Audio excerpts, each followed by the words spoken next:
What's poppin'? What's going on, everyone? Welcome back to another great episode of Symone with the Sports.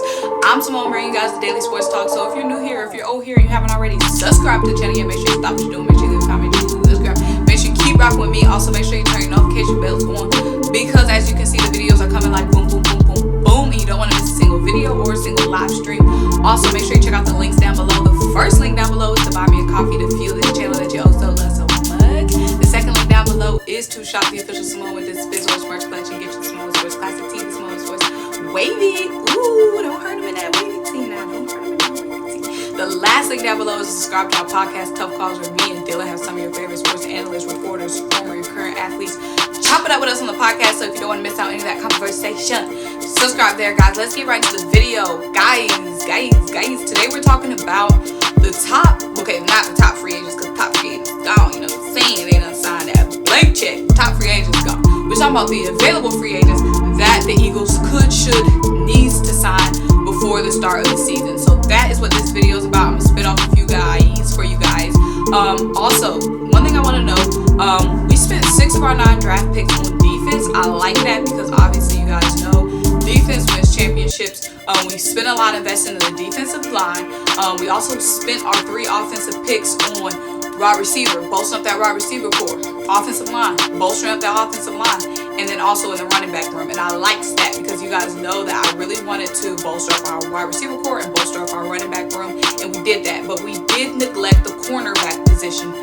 One of the biggest positions that we needed to fill, the biggest position that we needed to fill in the draft was the cornerback 2 position opposite Darius, and we did not address that.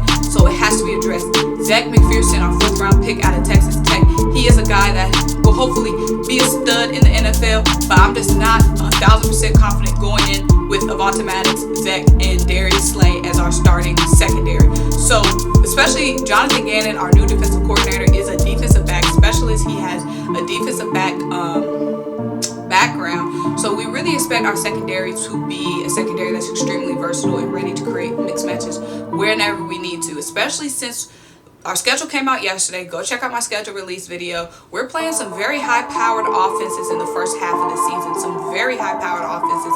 So we need to be ready to shut down those offenses. Like I said, in the first half of the season, we got the Atlanta Falcons offense, who's just bringing so many weapons to the table. Obviously, Calvin Ridley, Cal Pitts, Julio Jones, Russell Gage, and Hayden Hurst, also Matt Ryan. We have to be able to create those mismatches with our secondary. Then we got the Chiefs, obviously, in the first half of the season. We got the Dallas Cowboys bringing CD, Michael, and Amari Cooper, plus Dak Prescott is back. We got the who else we got? I think we got the Chargers in the first half of the season.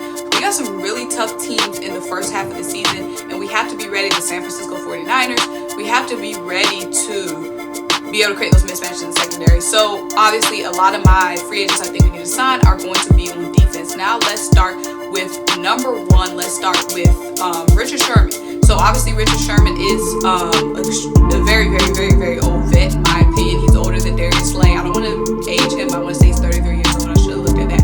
We all know what Richard Sherman can do. The only problem is at this moment we only have about $4 million in cap space to sign anyone. Now we do have some assets, of course, all those first round picks, and then we also have Zach Ertz, who has yet to be traded, who we say we want to trade. So given that, right now with Zach Ertz on the roster, we have $4 million. If Zach Ertz gets moved or released at the right time, we will have more money to work with. But when it comes, I know a lot of you guys are interested in Richard Sherman, but I'm not interested in Richard Sherman. Of course, it'd be great if we did get him, but I'm not pressed for him, only because 1, Richard Sherman's gonna win a lot of money. 2, Richard Sherman is coming from winning teams, winning programs, and would he want to come to a rebuilding team at this point in his career, given how decorated his career has been? I feel like he's going to want to go to a team where he can go and try to get another chance at a Super Bowl. So I just don't think he'll be interested in coming to the Eagles. 2, we're rebuilding, and Darius Slay is already up there in age. If we add Richard Sherman, then we got 2 receivers on the back end, 2 corners on the back end of their career, and it's kind of like, okay, but we're rebuilding. We need to be bringing up some guys who can be with us for a couple of years. We're ready to actually be in that mode where we ready, you know, to get in a Super Bowl ring. So that's my take on Richard Sherman. Moving on, we can talk about Darqueze Dennard. Now, Darqueze Dennard is 29 years old. He's getting up there as well, but Darqueze Dennard is going to be cheaper. So he was with the Bengals. He had, I think he was with the Bengals for 3 years maybe, but he had some issues with his contract with the Bengals. So last season he ended up with the Falcons. The Atlanta Falcons defense was obviously abysmal. I'm not sure how to say that word. Let me know down below. Is it abysmal or is it abysmal? It was a hot mess. The Atlanta Falcons defense was obviously a hot mess last season. So you could say, Darqueze Dennard was part of that hot mess defense. Not sure if I want him, but Darqueze Dennard is a guy that's going to be a little bit cheaper. When he was with the Falcons, he was on a 1-year deal for around $1 million. He's 29 years old. He has proven a lot. He hasn't proven a lot, but he has proved that he can be serviceable in the slot and in the outside. Now, I know our #1 priority is the outside corner, and he is more of a slot guy. Now, like I said, he can play both, but he thrives the best in the slot. He is a very speedy guy as well. He thrives the best in the slot. But if we get somebody like Darqueze Dennard, then at least we can use DEVONTA as a depth piece. And DEVONTA doesn't necessarily have to be our starting guy. So that is Darqueze Dennard. Also, Darqueze Dennard is trying to prove himself for a larger deal before his career comes to an end. So if he comes to the Eagles, maybe he's going to grind it out with the Eagles, really prove a lot, and try to get a longer term deal, because that was his goal with the Falcons. But obviously when he was with the Falcons, he didn't have the best year last year. So moving on, you guys know, well, let's move away from the corner and I'll get back to the corner last. But you guys know our tight end position is a big question mark as well. We got Dallas Goedert. Behind Dallas Goedert, we have Jason Kroon and I can't remember the other guy's name. We did sign an undrafted free agent tight end, but after Dallas Goedert and Zach Ertz, the talent is of course a huge drop off. Now, if we do trade Zach Ertz, we are going to have to fill that tight end role, and we might want to sign another tight end, especially since Jalen Hurts is coming into a year where he's going to be in a proven year. We want to let him have as many weapons as he can. So I hear a lot of people talking about bringing Richard Rodgers back. So Richard Rodgers obviously spent the last 3 seasons in Philly. He's 29 years old. He had a very productive year last year. Obviously Dallas Goedert was hurt. Zach Ertz was hurt for part of the year. He really stepped up in 2020. Besides last year, he hasn't really shown much in Philly. I feel like he only had 1 touchdown his first 2 seasons, but when he was forced to step up last year, he stepped up. He already knows the players. He already knows the team. Obviously, we have a new coaching staff, but it's new for everybody. But he has been a veteran on our roster. Last year, he had 24 catches for 44 yards and 2 touchdowns. So that is an option for tight end, because like I said, if we trade Zach Ertz, we definitely need to get a veteran in the tight end room. And Richard Rodgers could be that guy. If we keep Zach Ertz, then that's not necessarily a concern for us. Now, let's get back to the cornerback position. And you guys know the guy I'm really the highest on is Steven Nelson, and I'm really surprised he has even been on the free agency board this long. Now, guys, please go check out my video on Steven Nelson. I did a more in-depth video on him and what that scenario would look like. So please go check that out. You can type in Steven Nelson, SymoneWithTheSports, or Steven Nelson, Simone Stanley. I'm going to give you guys a brief on Steven Nelson. So Steven Nelson, he was with the Steelers for the past 3 years. He's 28 years old, so he's in that perfect age where he could come to us on a cheaper deal, but still have a couple of years left in the tank, versus a guy like Richard Sherman is on basically the end of his career. Steven Nelson will have a little bit more time to get involved with the Eagles, and hey, if we make a run in the next 3 or 4 years, he can still be on the roster. So he's at that prime age for me. Also, in the past 3 years with the Steelers, he has started in 30 games. My bad, the past 2 seasons with the Steelers, he started in 30 games, and of course you might be wondering, why is he not still with the Steelers if he liked that? Well, him and the Steelers were trying to work out a deal. Apparently, the Steelers didn't like the number he was throwing out, obviously too high for them, and they said, you know what, we good, we're gonna walk. I think at this point, now that he's been on the board so long, and I know some other teams are interested in him now, I feel like his price tag in his mind is starting to go down, which is good for us.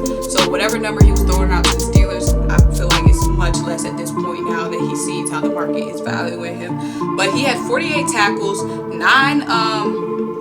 tackles for loss, 9 pass deflections, and 2 interceptions. His 2 interceptions came against Carson Wentz last season. So say that take that as you will. Was it Carson or was it Steven Nelson? You know what I'm saying? But Steven Nelson has been proving himself. He's been productive pretty much every year that he's been in the league. Now, he is a guy that thrives in man coverage. Obviously, Jonathan Gannon is proven to be a zone guy. He's okay in zone, but he definitely thrives in man. But hey, that's good because obviously we know we're going to want to have a versatile defense and be able to switch it up when we can. So we know that that's a guy that we can have that can switch it up.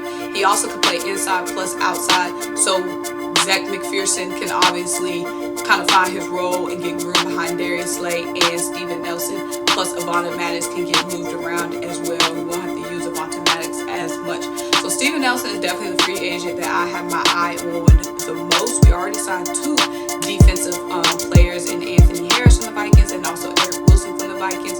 Anthony Harris being a safety and Eric being a linebacker, 2 of Jonathan Gannon's guys. So we already spent, before the draft, spent money on the linebacker room and also the secondary and safety. So maybe our last signing, because Howie Roseman said we're not done building this roster, which means free agency or it could be making a trade. So Steven Nelson's the guy that I'm the highest on because of the age and the experience. Also, not only was he playing on, he was also playing with a Steelers defense who has been elite in the past couple of years. Fell off a little bit at the end of last year, but that just goes to show that he was shining in a Steelers defense that was loaded with talent.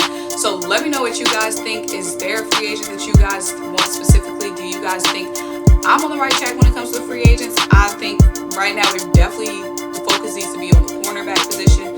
Let me know who you guys are thinking of. Also, if there's any other video topic that you want me to talk about, let me know. You know, I'm gonna do that for you guys. You know what I'm saying? I'm gonna get the videos that you want. But make sure you like this video. Make sure you leave a comment. Make sure you subscribe to the channel. Make sure you keep rocking with me. Also, we're about to get into the playoffs. Sixers about to get into the playoffs, so you know we're about to tap into that Sixers magic. Starting tonight because the Sixers games, they're about to get heated up. No pun intended, as we are playing in South Beach tonight. But like this video, leave a comment, subscribe, get ready for some Sixers talk. We're gonna keep the Eagles coming, but definitely the Sixers talk is about to get heated up. So until I talk to you guys next time, bye.